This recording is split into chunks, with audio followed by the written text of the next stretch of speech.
5:15 a.m. already. I don't even feel like going to get this breakfast, but they got the pancakes and the sausages on. Yeah, I'm gonna go get these pancakes, man. This is crazy, man. It's like 5:30 in the morning at this point. I see dude talking crazy to Black. Black don't bother nobody. When he talking reckless to Black, man. I wonder what that's about, man. One thing about Black, he definitely ain't no punk, man. So dude's calling him out or whatever, but maybe Black didn't want no drama or whatever. After all, he didn't even have his boots on. I noticed he had his sandals on, so maybe he just didn't want no drama or whatever because of that. I can feel it in the air. Something's gonna go down. I see Black. He got his boots on and he got his game face on, man. Whatever happened yesterday between them two, I don't think it's over with. Oh my God, I've seen a multitude of prison beatings, fights, or what have you, but this right here definitely takes the cake. He beat the brizzakes off dude. You heard me?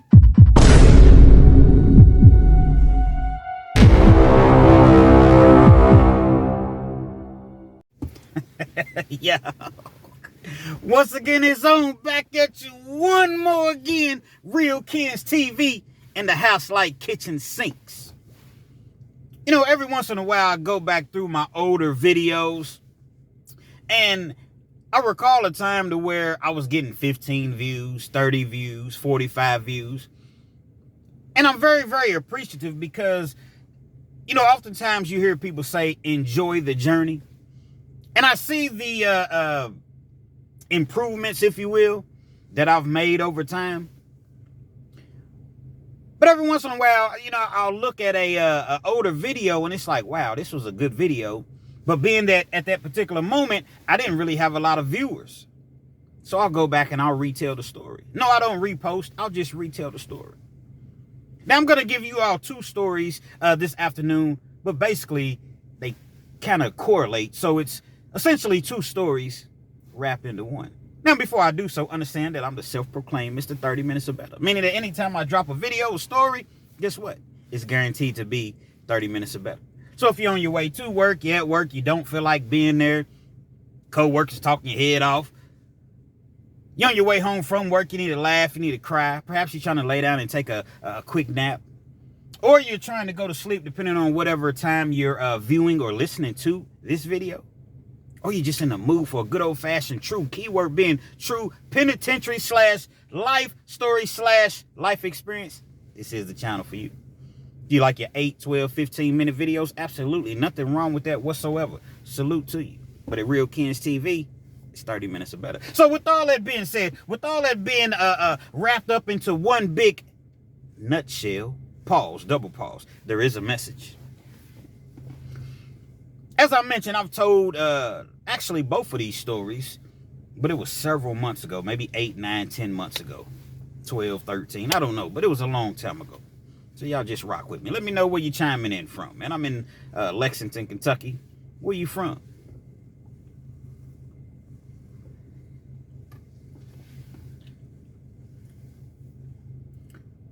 I'm in the county jail. You got this sergeant named McCracken. Now, the thing about it is, when you're incarcerated, you run across all types of personalities, to say the least. You're dealing with the personalities from inmates, some you know, most that you don't know. And you're also dealing with the personalities of the correctional officers, the staff. And so you have to kind of take it, I don't know, I guess maybe person by person basis. Does that make any sense? For the simple fact that I may deal with this individual in this manner, but then when I deal with the next individual, I have to deal with them totally different. You got some cool COs, correctional officers, and you got some jerks. I would go out on a limb to say the majority of them are jerks that I've run across, but you do have some cool ones. Let's not get it misconstrued. You got McCracken, Sergeant McCracken. Doesn't really say much. McCracken, probably white guy. At the time, he was, I want to say he was probably in his mid-40s. Bald head dude. Wasn't really that tall. He was probably 5'9". See, I know what you all thought. I know you're not getting me today. I know what you all thought that I was going to say.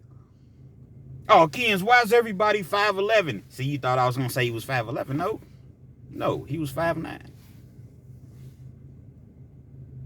Probably weighed about, I don't know, 230, 240. He kind of had a big belly on him. He came to work every day. He got his blues on. Everything's neat, ironed and creased. And he got his black boots on and a shiny. And he walks through the dorms with his hands in his pocket. Walks real quiet. Barely even hear him walking because he's just, he's just walking really lightly. He's really proud of his position. Oftentimes, they would put McCracken in the assessment center. Now, the assessment center is where you go when you initially, like once you get booked, you see that you're not about to make bond that particular day or that particular moment. They'll send you to the assessment center. The assessment center is just one big unit. It's huge. And you have individual cells. You got 2 floors. You got the bottom level, and it's kind of like in a circle. You got cells just right next to each other, going in one big circle. Same thing upstairs. Then you have a guard tower in the middle. The guard tower is just a guard's tower, meaning that there's no walls, there's no protection, there's a wall, but it's maybe about 5 feet high. When they have stairs, you can walk right into the guard's tower. So just imagine if you have an officer that's really a jerk or a tough guy and inmate wants to try him, guess what? You walk right up in the guard tower and get busy. They would keep McCracken in the assessment center for the simple fact that anytime he worked the dorm, they run him out of there. It would be so many grievances and complaints filed against him and they cussing him out and they couldn't have McCracken working in the dorm. So they would just keep him in the assessment center. Once you go to the assessment center, you're typically there for a day or two, and then they'll send you to whatever unit that you're going to be housed in, kept in while you're in the detention center. McCracken was a nasty SOB. As I previously mentioned, he didn't really talk much, but he was nasty by his actions. See, oftentimes in the county jail, things are operated, if you will, based on how an officer feels. It's at the officer's discretion. They have TVs in the assessment center. He never would cut the TVs on for the inmates. He never would allow the inmates to come out of their cells. Now, when I say never, I'm being, every once in a while he would. But for the most part, he's going to keep you locked down in your cell all day. If you have to make a phone call, he's not going to allow you to come out and use the phone. So you have to endure these things the entire shift. The problem is, once he leaves, the next officer comes in. The next officer may be cool, but he or she has to get, their paperwork done and get everything squared away for the shift. And then by the time they do that, it's time to feed the inmates. So you're going to be in your cell for another few hours. Homeboy Dre had court. He had dozed off and fell asleep. So when he woke up, they have like an intercom in the cell. Hey man, I need to go to court, man. I need to go to court. McCracken's ignoring him. Hey, McCracken, I need to go to court. I got court today. McCracken finally comes over the intercom. I tried to wake you up several times. It appears as though you didn't want to go to court, so I put you down as refused. You put me down as refused? I didn't refuse to go to court, bro. I was asleep. I alerted you 3 separate times. You didn't wake up, so I put you down as a refuse, and that's just what it is. Oh, Dre's heated. After all, when Dre goes to court, he has an opportunity to get out. He's sitting in the cell. He's kicking the door. He's going crazy. Luckily for Dre, one of the individuals, I'm not sure if they knew him but somebody recognized that Dre hadn't been taken out to court. They come in, they take him to court. As he's going to court, he's looking at McCracken. He's not really saying anything, but he's just giving him that look like, yeah. Dre ends up going to court. the judge grants him a bond reduction. See, in Kentucky, there's no bail bondsman and there's no automatic bond reduction. So if your bond is 10 grand, that's what it is until if the judge decides to lower your bond. Dre had a good judge that day. They lowered his bond. He tells the judge, Your Honor, is there any way that you can court order me a phone call? We got this jerk of a correctional officer. He's a sergeant. He doesn't let anybody out for phone calls, and he just keeps you locked in your cell all day. I need to get on the phone and call my people and tell them they can come and get me. Come and buy me out. But I'll have no way to contact them. I don't have anybody in the courtroom today to represent me, so I need to get on the phone. Judge writes it in the notes, is to be granted a phone call immediately. Gets back to the jail. He tells McCracken. McCracken is still there. He tells McCracken, hey, man, I need to get on the phone, man. They reduced my bond. Give me just a second. I'll let you out when I get a chance. He's back in the cell. About an hour goes past. Hey, McCracken, you said you was going to let me use the phone, man. I need to call my people, let them know, to come and get me. I'm doing my paperwork, man. Give me a chance. Another hour goes past.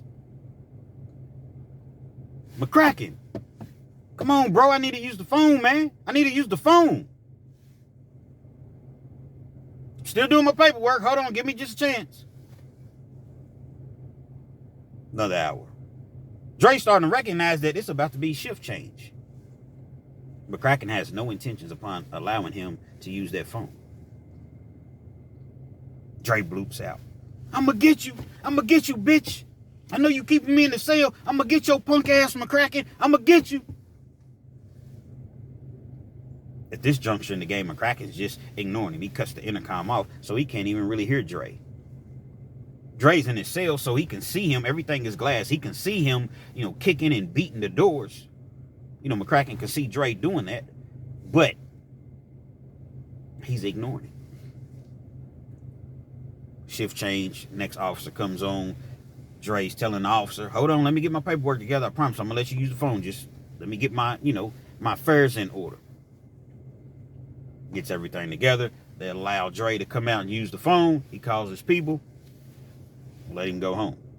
No foul, no harm. Dre's home for a couple weeks. He gets a call from his PO. Hey, Mr. Dre, we're going to need you to turn yourself in. Basically, the feds that came in and picked this case up. Had no inclination that the feds were going to step in and pick the case up. Dre had an opportunity to run. Thought about running. Really wanted to run. But he thought about his kids. He had 3 kids. He didn't want the police to be stopping by the house and kicking the door in and looking for him. And born and raised from here, what am I going to run to? You know what? I'm going to do the right thing. I'm going to turn myself in. Maybe if I turn myself in, the feds will give me a bond. Typically, they don't. But every once in a while, you see somebody get a bond. Turns himself in. When he turns himself in, lo and behold, guess who's working the assessment center? Being that he had went home, Dre had gone home, and then he came back, he had to be rebooked. Go through the assessment center. People hate the assessment center. Go through the assessment center process all over again. McCracken's working the assessment center. It had only been a couple weeks. Dre hadn't forgotten about how McCracken had treated him before he went home. He didn't say a word. He didn't want to alert McCracken. Didn't say a word. See, oftentimes when McCracken would work the assessment center, he would come through with a cart and he would put the trays that they serve your food on. It's like a food flap, and he opened the food flap, put it in your cell. This particular day, he had an inmate help him. Had a trustee. Went by, feeding everybody or what have you. Now they have to collect the trays once the inmates are finished eating. I guess McCracken was being somewhat lazy that day. He had the inmates go through and collect the trays. Well, when the inmates go through and collect the trays, the door is left open because the inmate can't have a key to unlock your food flap. I'm trying to paint a picture for you all because even though they're in individual cells, there's walkways. So you'll have A unit, B unit, C unit, D unit, E, F, G, and H upstairs. So there's a walkway that has a TV, has about 8 cells, individual cells, has about 4 or 5 tables, has a shower area and a bathroom area. Catch what I'm saying? So McCracken had basically allowed the inmates to come out and all eat together in the walkway for the individuals that wanted to come out and eat in the walkway area.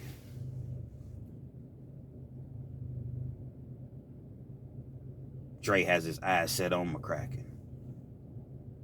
As soon as they finish eating, Dre comes out. He's pushing the cart. He's pushing the cart. He grabs one of the trays off of the cart. Now, for y'all that's never been in the county jail or in jail, period, which is a great thing, those prison trays are sometimes very, very thick. 2.5, 3 inches thick. And they're heavy. Can be used literally as a weapon.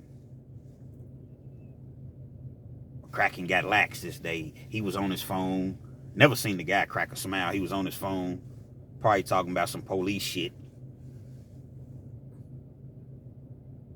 Dre seen this as an opportunity to really, really get back at McCracken for all the stuff he was talking. After all, I'm about to go to the feds. This is what Dre's thinking. I'm about to go to the feds. I don't know when I'm coming home.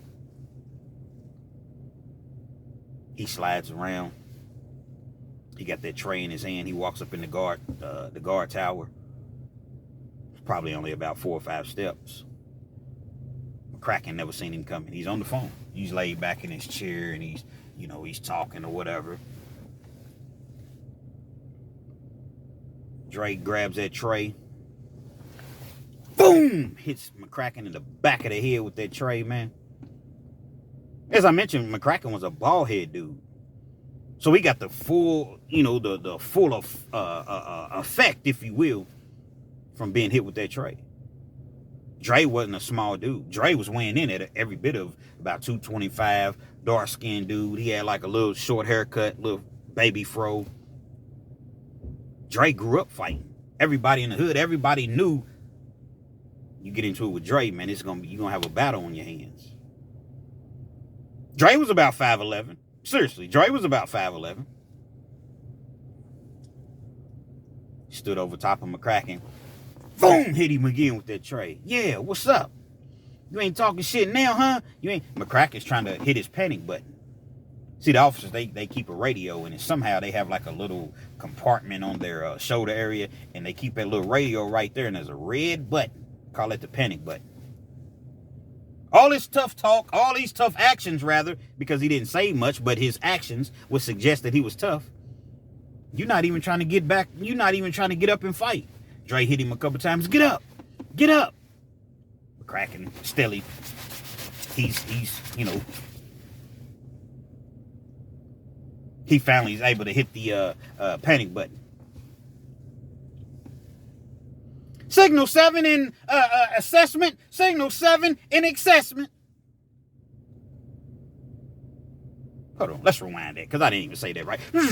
Signal 7 in the assessment center. Signal 7 in the assessment center. Signal 7 means there's something not right. It's a fight. You all need to get here ASAP. Not now, but right now.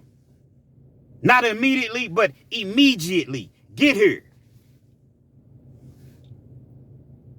Police run in.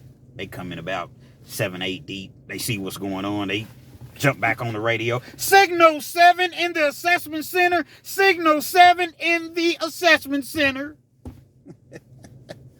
That's how they talk. Respectfully. Dre done hit him a few more times, but he ain't really trying to. Dude's wig's already split. He's busted open. Dre's laughing at him. They come in, take Dre, cuff him or whatever. He doesn't give him any resistance. They take Dre off to the hole. And that was the last time I seen Dre in the county jail at that particular time.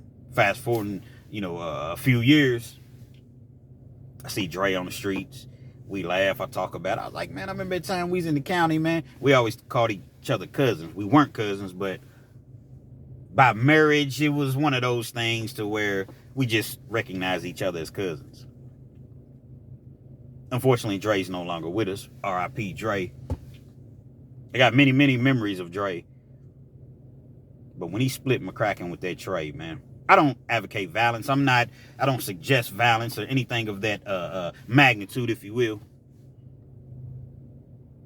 But that was one of those times to where an individual truly, truly probably deserved to get his wig split with a jail tray. Some years later, I'm in another jail. Now, at this jail, see, in Kentucky, every time, you don't necessarily go to a prison. Now, if you have a violent charge or you got a long, long time to do, 10 years, 8, 9, 10, 15, 20 years, you're going to the pen, you're going to prison. But see, the prison system is so overpopulated, it's so crowded, if you will. They started using regular county jails and holding state inmates. State inmate is just someone that's serving felony time, which is state time. If you're serving county time, you're just doing misdemeanor time. Call them regional jails, Class D facilities. Essentially, you're sitting in a county jail.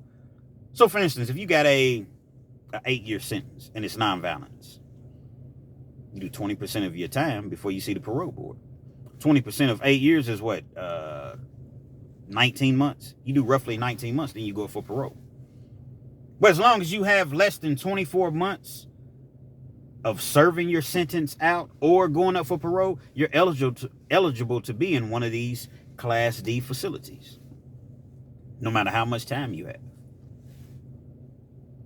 Some Class D facilities are cool. They let you go out and work in the community, pick up trash, or you weed eat, you mow, or you may work at the courthouse or the dog pound or the recycling center, things of that nature. May have to start off in the kitchen or being a janitor or working in laundry, and then you work your way to, where you can get outside. Some of them offer contact visits. Most of them don't. Some of them allow you to wear your own clothes. Some of them allow you to have your own TV. But some of them are just straight lockdown. This particular facility we were at, it was one of those facilities to where it was kind of cool. Wasn't really a whole lot of violence. As I mentioned, you could wear your own clothes. You could have your own TV there. It was a cool, laid-back experience. Now, there's nothing cool about jail whatsoever, so let's not get it twisted. But if you're going to be in jail, you'd rather be in a facility like that opposed to being locked down in a cell all day long. Now, me, I was a little different. I ain't care nothing about their jobs. I wasn't trying to get out in the community. I wasn't trying to work, period. I ain't want to be there. I ain't want to be there. Now, I ain't going out working in your community. No, I'm not going out picking up dead deer along the side of the road. No, I'm not going out weed eating on the side of Mount Everest. They got you on them cliffs. They got you on them big old steep hills, and you got the weed eater, and you trying your best not to fall. No, I'm not doing none of that. It's probably why I didn't get out earlier a couple times than I should have. I just wasn't gonna do it. You had an individual, man. He had an individual named Black. Black was a cool dude, man. He was named Black. Why? Because he's a black dude. Black, all he wanted to do was just work out. Push-ups, pull-ups, dips. That's all he did. We didn't really have weights. We had weights, but he didn't really focus on the weights too much. Calisthenics, that's all he wanted to do. Black had he was growing his locks. They were about to his shoulders. Weren't very long, but, Black's from Louisville, Kentucky. Shout out to 502, man. Black was weighing in at about 180, 185. He often watched his weight because he was trying to get his weight up. I can't really remember how. I don't know. I'm gonna just throw a number out there because I don't know. I'm gonna just throw a height. 5'11". Black was 5'11". Every bit of 5'11". He was in jail. He was in prison because he had caught an assault charge on the streets. It was one of those things to where he was defending himself and he popped somebody. Far from a bully, far from, a robber or anything like that. Somebody had got wrong with him and one thing led to the next. He popped him. They ended up giving him like 7 years. It was 7 or 8 years. As I mentioned, Black was just a cool, laid-back cat, man. Didn't bother nobody. In the chow hall one morning. I didn't always get up and go to chow. But see, the thing about these smaller jails like that, these Class D facilities, sometimes you have, the food is a lot better. Not in all of them, but sometimes. Because you have these food services that they use, such as Kelwell and Airmark. With a prison, you get the bottom of the barrel as far as the food that they serve. This particular jail, they had their own cooks. They didn't use the food services, so the food would actually be pretty good. I was up for breakfast this morning, that particular morning. Everything is connected. So you have your dorm over here. You come out your dorm. Then you go into another room, another area. That's the chow hall. So you don't even have to leave the unit. It's not that many people at this particular jail. A couple hundred people. Got rec room. They got everything. Like I said, everything that you need is right there. Then when you go out this door in the back, that's to the rec yard. They actually had like a rec yard outside. Basketball goal, weights, had a little track, play horseshoe, cornhole, picnic tables. Had like a little track area. Pretty cool little layout, considering that you was incarcerated. When the chow hall line, and I see, I'm not trying to meddle, but you can't help but see it. I see Black, and I see another individual, and it's like they're arguing, but Black is not really saying anything. Now, they're not that close together. They're probably, I don't know, maybe 5 or 6 feet in between them. Maybe 7, 8 feet. Dude is doing all the woofing, not Black. Dude got his boots on. Black just had his regular flip-flops on, or sandals on, rather. I'm gonna get you, man. You know what I'm saying? You knew that was me. But I didn't know exactly what they were arguing about. You could see Black just kind of like, as though he was saying, bro, I didn't know. Didn't hear Black saying that, but I'm looking at the, his hand movement.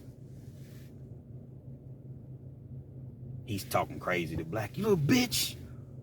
I'm going to F you up. I'm going to square up then. You don't like it, square up. Square up, man. We square up right now. Square up means get your hands up. Put them up. Put them up. Square up. There was no fear in Black. Black was just trying to go home. See, Black should have been home, but he kept catching write-ups, getting into it with officers, getting into fights, and he had promised his kids that he was going to do everything he could do to not mess up and catch a write-up and get home. His girl, she was kind of on the, she was growing increasingly frustrated because he wasn't home, and she was, kind of in and out at this particular moment. Black felt as though he was about to lose his girl, his family, so he's trying to do any and everything he can do to stay on the straight and narrow and get home. He's in a couple classes. He's going to knock time off his sentence. He had already seen the parole board. The parole board had given him like a 15-month deferment, which means a setback. Come back and see us in 15 months. Your Black ass ain't going nowhere right now. Come and see us in 15 months. Respectfully. Y'all rock with me.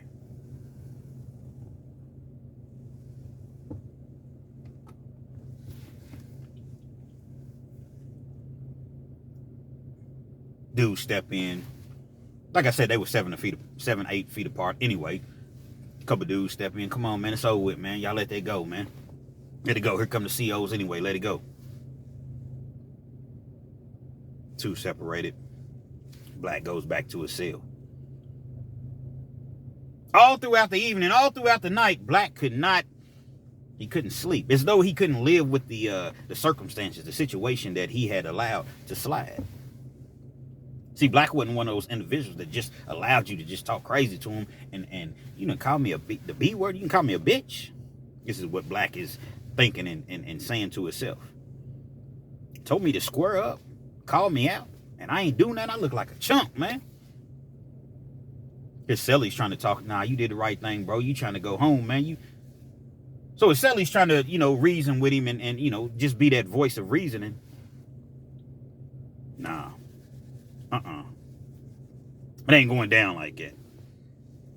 Black had it in his mind. I'm going to get him. You kill my dog, guess what? I'm going to kill your cat. Morning time came for breakfast. Served breakfast at about 5:30 in the morning. Somewhere right around in that time frame. Dude was in the line. It's crazy how the tables turn. Black didn't come out with his sandals on this time. Now Black came out ready for war. Got his boots on. Suited and booted. He came out ready. Dude had his sandals on. Black grabs one of them trays. The same tray that the same style of tray that McCracken, you know, got his wig split, you know, oops upside your head, you know, that part. Grabs one of them trays, empties it out, make sure, you know, there's no food in it. He's walking towards dude. It's kind of like on the movies. People see you coming with the sword of justice, but he didn't have a sword of justice. His sword of justice was that tray. Dude see it coming, they get out of the way. Nobody said nothing. This particular dude that, I don't even remember the dude's name, but the particular dude that had a friction with Black, he wasn't 5'11". He was probably about 6'2". Man, Black took that tray, same way Dre took that tray upside of McCracken's head. Yakup! Smacked him in the back of the head. Now this dude had dreads. He had locks. They weren't very long, but he had locks, so it gave him some sort of, you know, padding, if you will. Hit him again. Boom! As you can imagine, when you get hit from behind, pause, double pause, triple, infinite pause. When somebody hits you in your head with an object, and it's unexpected, you don't even know, so the first thing you're going to do is kind of turn like, what the... So he turns around. He's trying to turn around. As he's turning around, he's grabbing his head because he's split. But he turns around in the wrong direction. Because guess what? Now you facing Black. Now Black hits you again. Boom! Catches him right, like in the front of his forehead. Dude is messed around. Everybody's seeing this. This is in the child. Black's not saying anything. Hit him 2 or 3 more times. Boom! Boom! Violent. Tell you how violent prison is. Even though this wasn't an actual prison, it's still incarceration. Dude falls to the ground. He runs for cover. He's like running up under the table because he's trying to get away from Black. Black is hitting him. Now when he's hitting him, like his head, like his head is safe for the moment because he's under the table, but he still got his arms and he still got his knees out. Wherever Black, he's swinging, wherever he can hit him at, he's hitting him. Boom, boom, boom. Now this, boom. Black grabs that table, still food and everything on the table trays. Throws the table. Now dude can't run. He has no protection. The table's gone. Black done flipped the table. What's up? Huh? What's up, bitch? Square up. Boom. Huh? Yeah. You thought it was something? You thought it was sweet yesterday, bitch? Huh? Square up. Boom. Every time Black hit him, that's all you heard. Square up. Boom. Boom. Boom. Get up. Square up. Boom. Oh, man, he's beating the brakes off of him, man. All dude could do is just cover up. Black starts to kick him. He's stomping him all the way out. Got them prison boots on, man. Got him tied up, tightly laced. Huh? Square up!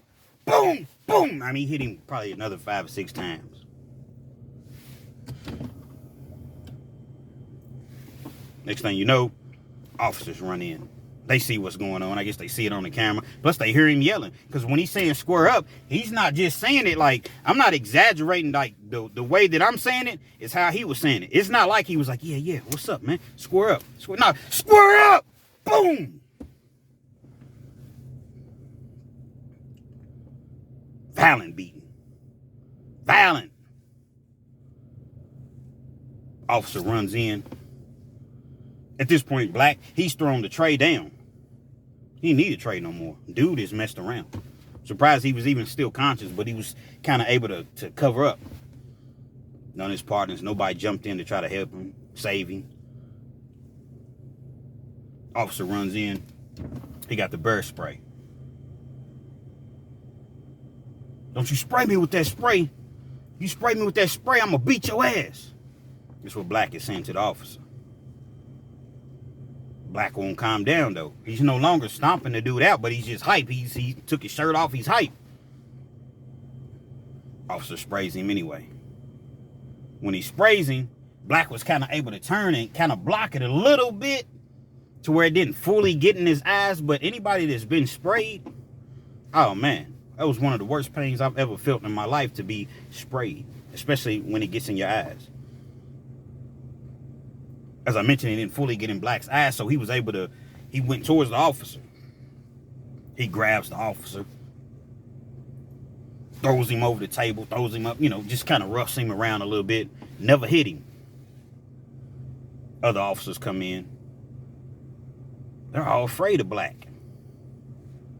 All these officers now, don't get me wrong, some of the officers were cool. Every prison officer, correctional officer is not a bad individual. They don't act like Billy Badass. But a lot of them do. Hold on, man. Just calm down, man. Just calm down, Black. Mr. Black, just calm down. Black ended up, calming down.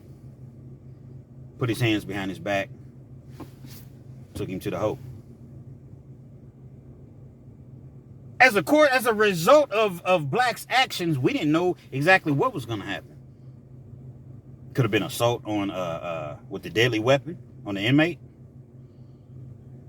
Could have been an assault on the officer, because he did put his hands on the officer. The individual that Black got into it with evidently chose not to prosecute.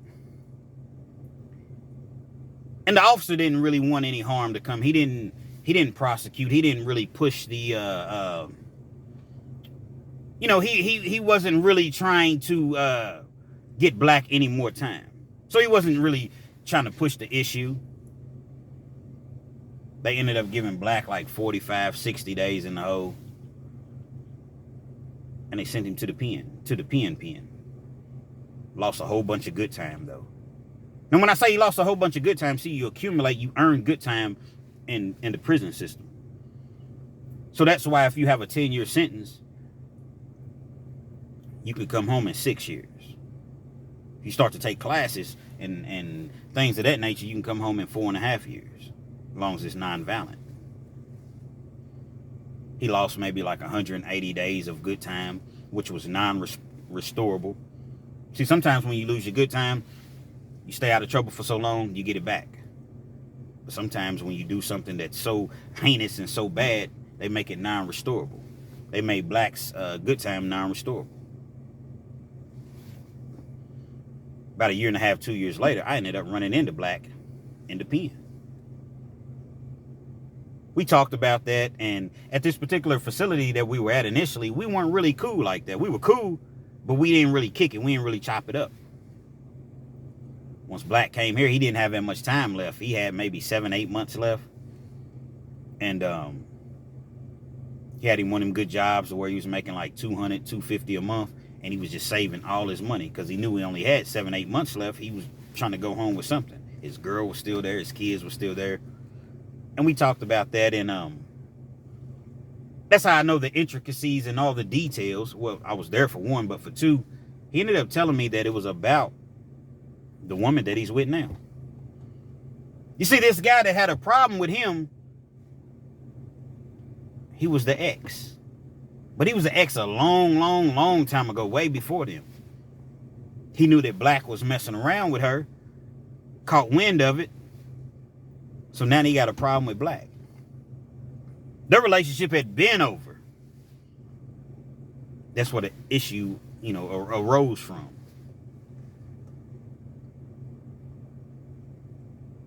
We would go on to kick it, man, and chop it up. I used to cook all the time. People used to literally pay me to cook. Know how to make all type of jail meals, man. And I would make these wraps, these chicken wraps all the time. And they got the chicken breast in them, chopped up with the brown or the yellow rice, some beans in there. Some people don't like beans, but some people do like beans. You got the melted cheese. You take the Doritos and crush them up real finely. Sprinkle those in there, barbecue sauce, a little ranch dressing, a little hot sauce. Banana peppers. Some people like jalapeno peppers. Some people just like regular peppers. It just depends on what you like. Wrap them up. Put the wraps in the water, hot water. Wrap them up. The hot water makes them stick together. So it's kind of like eating a, what do you call those things? I forget exactly what you call them. But when you eat them, when you eat one of these wraps, nothing falls out. Yeah, I was that guy. But nevertheless, this is not about me. He would love every time man, when you gonna make some more of them wraps, man? I ended up getting caught up, getting in trouble, so I got locked down. And when I got locked down, he was already close to getting out at that point. He only had maybe a couple months left. I got locked down. And I never seen Black again. To this day, I haven't seen Black. I don't even know his real name. I knew his real name. But in prison, you don't go calling people by their real name. So I don't remember what his real name was. There's a million Blacks. Penitentiary, even on the streets, there's a million dudes named Black. But maybe he'll see this video one day. I don't know. Maybe he will, maybe he won't. Had nightmares about that situation. I'm waking up in the middle of the night. Square up! Square up! That's all I'm hearing. Can you imagine that? Can you imagine seeing somebody just get beat so bad and they're being talked to at the same time? Yeah, you thought it was sweet? Huh? You thought it was sweet? Square up! And when you really, really think about it, you telling dude, okay, you told me to square up yesterday. Now I'm telling you, square up, put him up. But he never could because every time he hit him, boom, square up! Oh, man, that's crazy. I'm working on the merchandise now, and square up may be one of my t-shirts, one of my hoodies, my sweatshirts. Square up.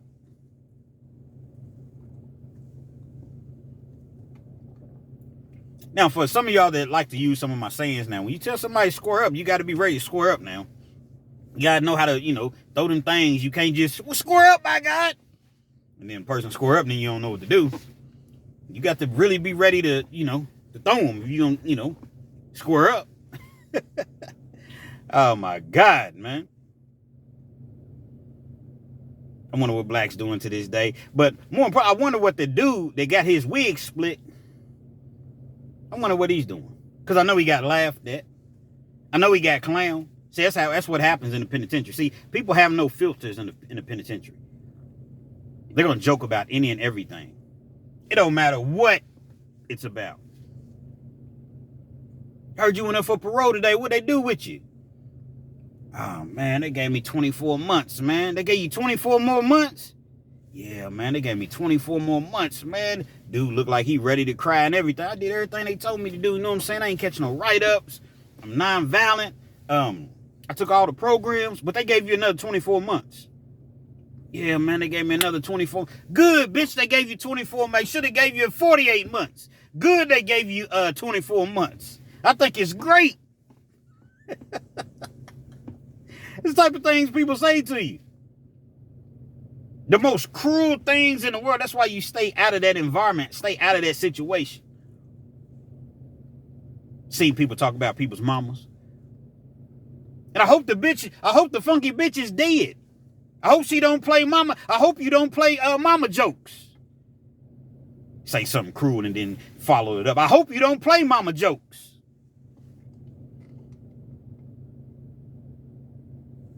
Man, my brother died, man. They just called me up to say, man, your brother passed away? Yeah, man, my brother passed away. Good, that nigga passed away. I think it's great. Penitentiary's a cruel place. Don't nobody want to hear all that crying. You knew what it was when you was out there in them streets doing what you was doing. So when you come in here, I would personally never say that to anybody. I think it's cruel. But you got a lot of other individuals, that's just what it is. Good, she's dead. What? And it'll be cool with the individual. It's not like they're saying that to fight them, and if you want to fight, it is what it is. But it'll be two individuals that are cool.